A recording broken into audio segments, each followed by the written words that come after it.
Hello and welcome to UAT Time within the United Countries Special by First Ukraine. You can find us on the frequencies available on our website, firstuat.com. I'm Sergey Velichanskiy. And I am Olivier Vedrine. UAT Time is dedicated to bring Ukraine and Europe closer to each other by introducing the real Ukraine to the rest of the world. Not many countries in the world can admit of having so much breaking news each day, but this is the current status of Ukraine.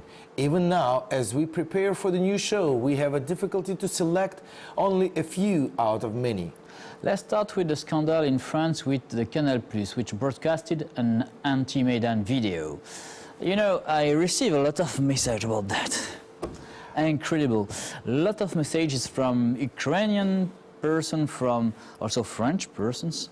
And this documentary is a pro-Putin documentary. Yeah. Okay?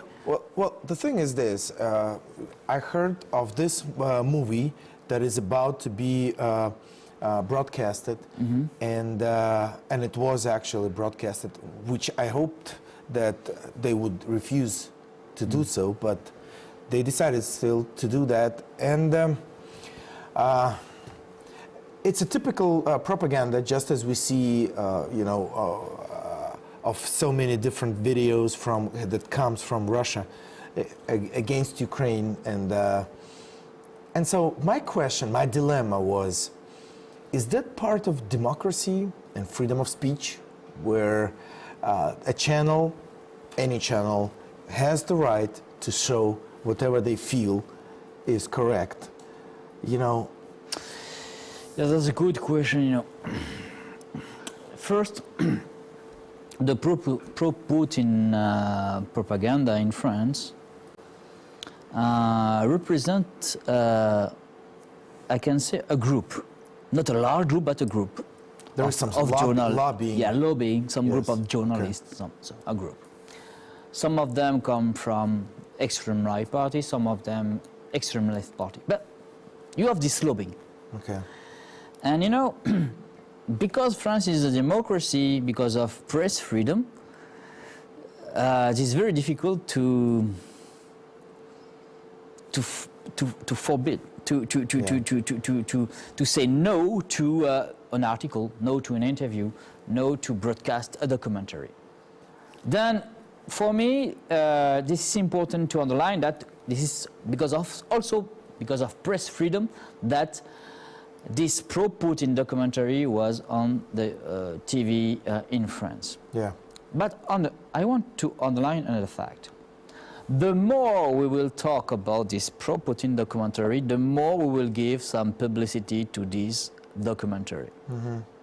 Yeah. And I think sometimes the answer to the propaganda can be silence. Just ignore it. Yeah. It's there and it's not there. Whatever. That's it. Whatever. And now we are doing a lot of publicity for this. All right. So let's forget it, because it's true. It's not worth our time. No. Right?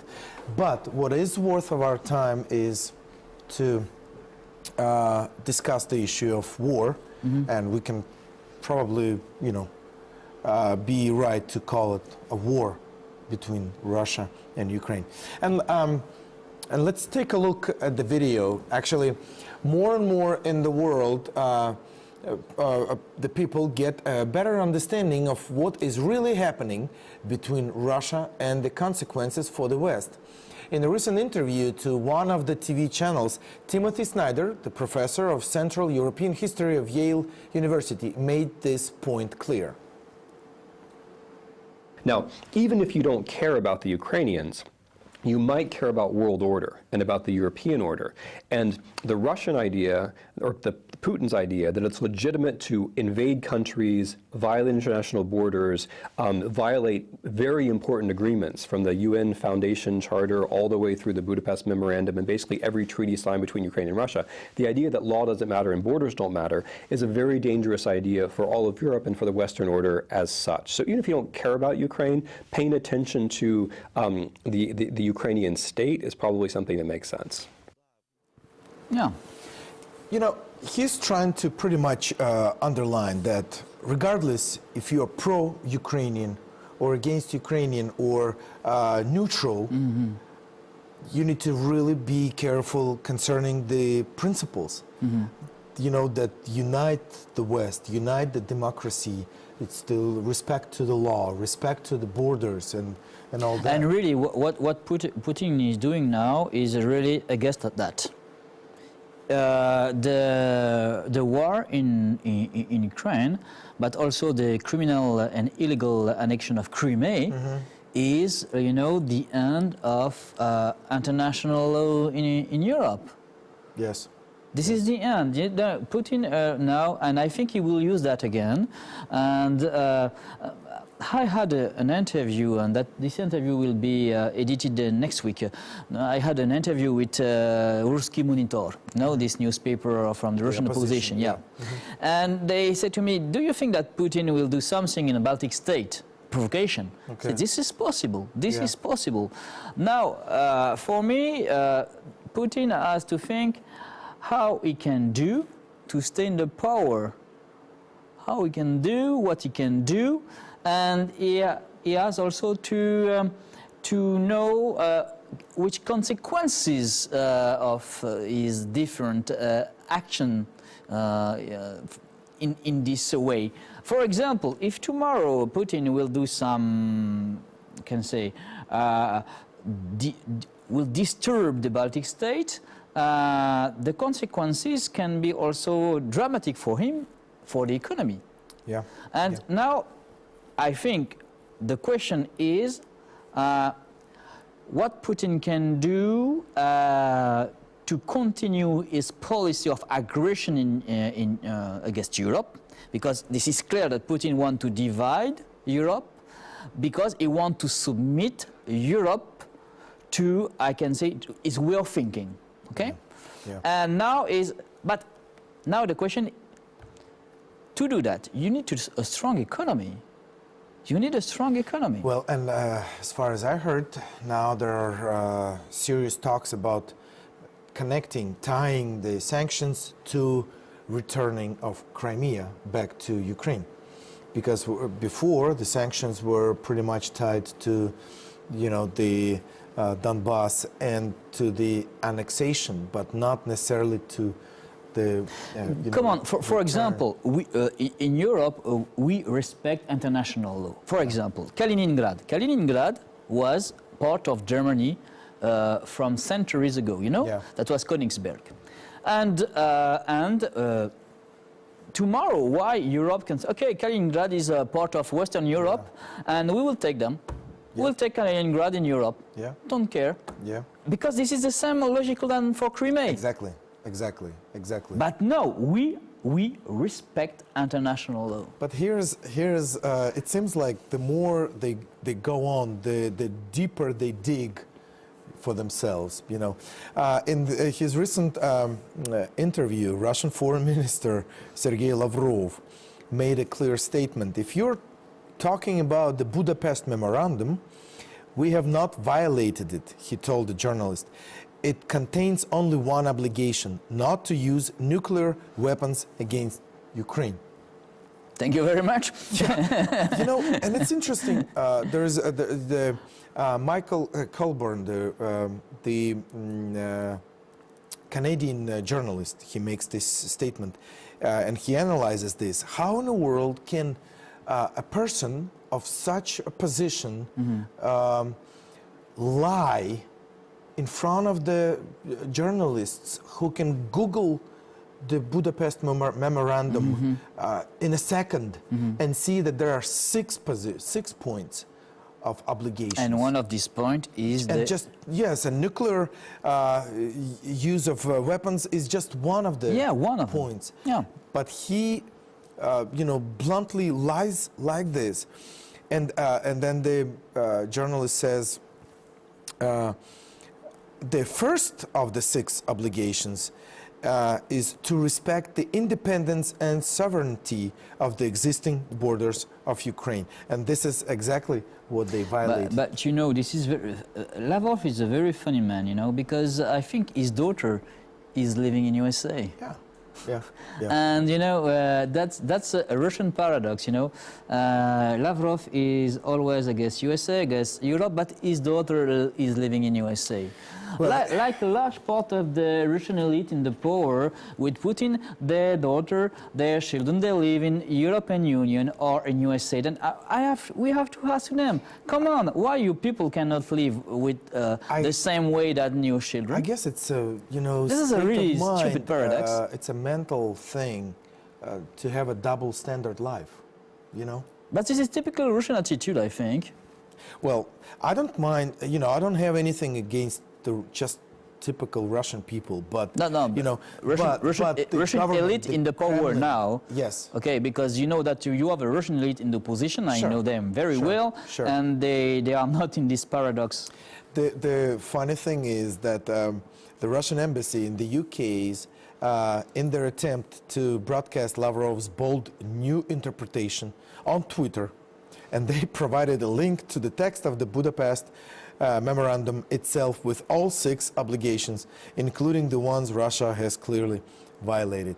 Isn't that funny, you know? That's funny. Ironic. But you know, I think we can see that now the policy of Putin is really illogical, you know, and that's why we will have, and we have, such stupidity or declaration by some minister of Putin government. One interesting point of this journalist, Michael Colborn, was interesting that yes, our politicians lie, but they tend to be a bit more crafty about it. They lie by omission. They'll answer part of the question. They'll fudge a number of base, a figure on something that doesn't make any sense. Our politicians don't often stand up and tell us something we all know is a total lie. Why? Because, believe it or not, our politicians actually have some respect for us. And that's a good point, I think. Look at the declaration for the new year, for the new year of Vladimir Putin. That was amazing. Everything is okay. The economy is growing and the crisis is over. Come on. You cannot say that in USA or in France or in the European Union. Everybody say, what's going on? This is what, a movie? We are in a alternative world? What's that? World, yeah. Well, anyway, now, with this war thing going on, we have a domestic issue of corruption. Oh, yeah. And Kyiv Post, the magazine that our partners, they have made quite a very big interesting article on the scandal, or a big issue at this point, is the resignation of the Minister of Economy Development, Abramovich, and it has stirred a lot of waters. But before we move on, let's take a video. Yeah. Corruption in Ukraine is one of the topics discussed in the world, and this is very unfortunate. But there's an interesting observation of Timothy Snyder of Yale University in his interview when he is asked a specific question. Question 7 is about corruption. The Corruption Perception Index ranks Ukraine 142nd. Out of 175 countries in the world, Russia is not much better. It's at 136. But let's ask about Ukraine. Why is it still so corrupt? This is the key question, okay? The reason why people go out on the Maidan and risk their lives is not that they don't like Russia. It's not that they like America. It is that they want corruption to stop so they can have normal lives where their children can do better than they are doing. That is what they want. It's very much a middle-class type revolution at its heart. The Maidan's answer to that question is, let's get closer to Europe, because the Europeans have shown that there's a template, there's a model for rule of law states. You can answer the question of corruption in a different way, and that's the Russian way. You can say the answer to corruption is to have one main corrupt person at the center, have him break all the other oligarchs and impose a certain kind of order. And what we're seeing now is a competition between those two ideas. That's interesting. Very interesting analysis. analysis. Good analysis, yeah. the way again we see, we know about Maidan. We know that people really didn't, even in the beginning, they didn't make any statements about being against Russia or for America. They really didn't care about that big, They were against corruption. Yeah. Corruption of the government. And for a new Ukraine without corruption. Exactly. And of course, logically, then you see that if we see that Europe is much more likely to have respect for the law and respect for private, for privacy, private business, and property, and all that. Definitely, Ukrainians say, yes, we are Europe. We want to be like that. Well, and the good point in this video, the way I see it, is that we kind of tend to be slow to admit that Russian political rule within the country and in their foreign affairs is that of a criminal, like mafia rule. They organize the corruption as a system. As a system. So one is the boss. Yeah. And so he guarantees... The godfather. Yes, the godfather. Yeah. And he guarantees the others, you're under my protection. So he can take away any other little oligarchs and leaders that he doesn't like to show that, you see... This is a paradox. This is like legalization of corruption. Exactly. That's exactly what's happening.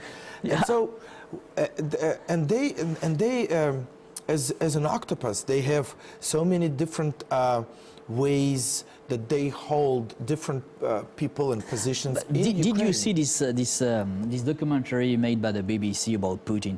And Yes. one of my friends said that Putin say everything for my friends and the law for my enemies. Exactly.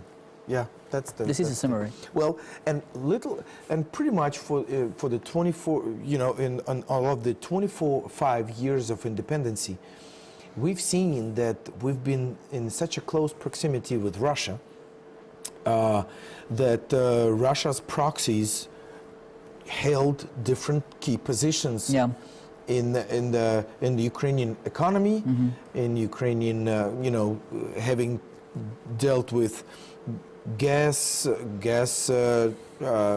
transactions and transporting to Europe and oil, all deals and all that. That was pretty much, we were like, okay, while we were theirs. But once we've decided to go an independent and more of a, modern way to develop our country, then we've become an enemy. And that was, I think, so also the logical of Yanukovych. Yanukovych wanted to be like a small Putin. Yeah.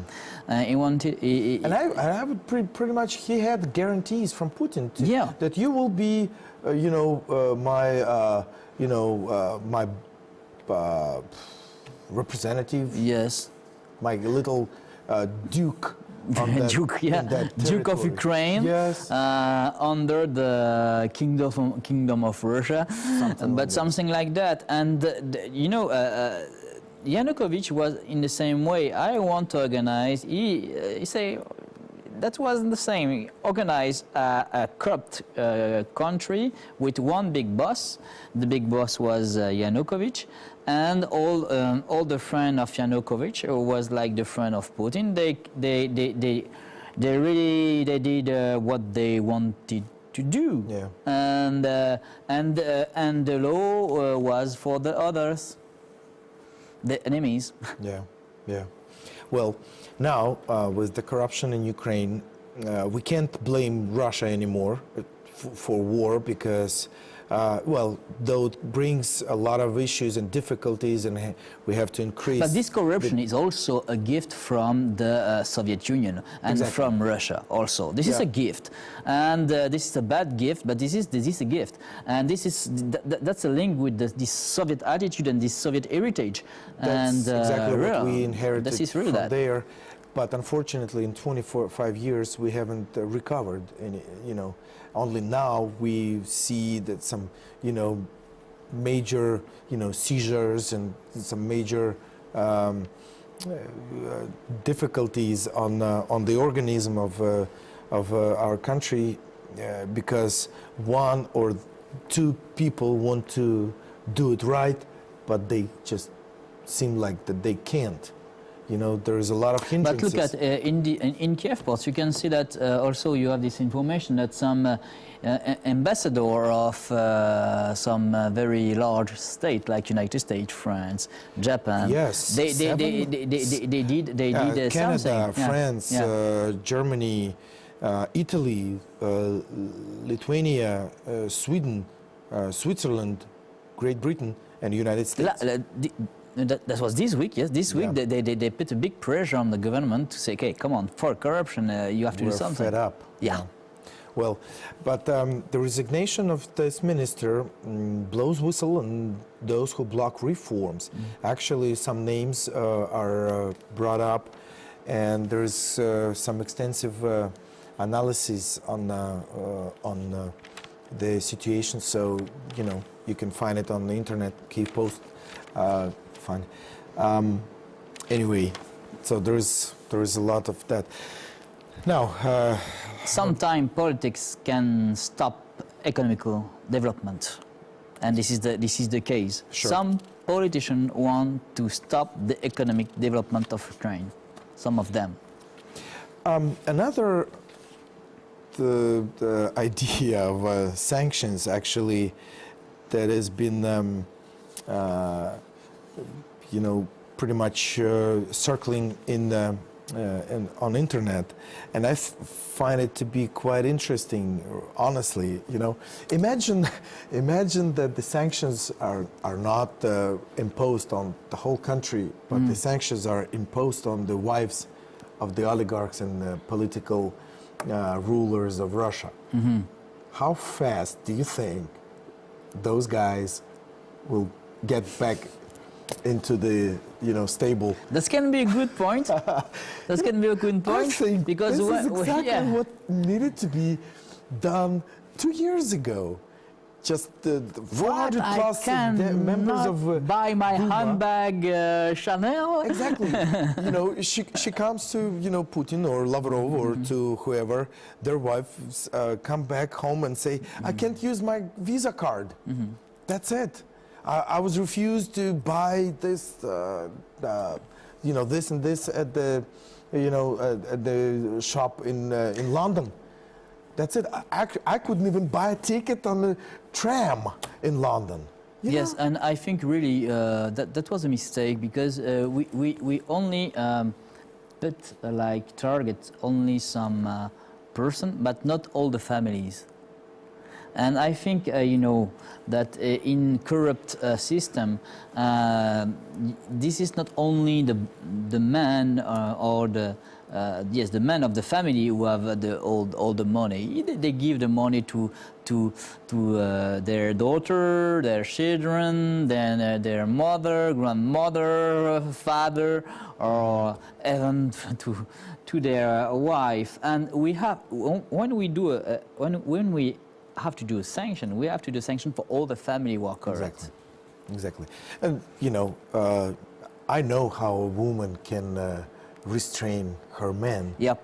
And so I think this is why. So that would be our suggestion as well, right? I think. By the way, if you want to find us on Facebook, facebook.com/UATtime. Yes, it's right there on the screen. Find us and tell us what you think. Let's stay in touch. Give us the feedback. And we've covered a little bit of information, but that's some of the vital information this week, right? Yeah, okay. But I want also to underline some other informations. You know that now we are talking more and more about economy. Okay.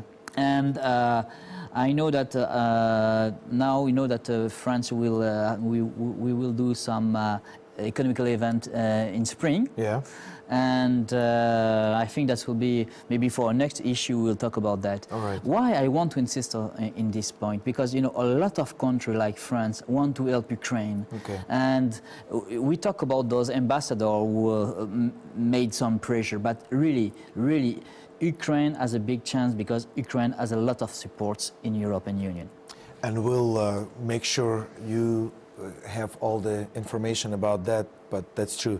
After our interview with the ambassador of France, and pretty soon you can count on having some other ambassadors. Yeah, because I want to say that and we will receive, Sergey and me, other ambassadors from the European Union, and it's very important. We want to invite some ambassadors from the European Union, but also from other North America, and because it's very important to show to Ukraine and to the Ukrainian people that they are not alone. All right, it was United Country, UAT time by First Ukraine. Olivier Vedrine and Sergey Velichanskiy were working for you in the studio. Stay with us and we'll show to you the real Ukraine. Thank you for being with us. Have a good day and see you soon.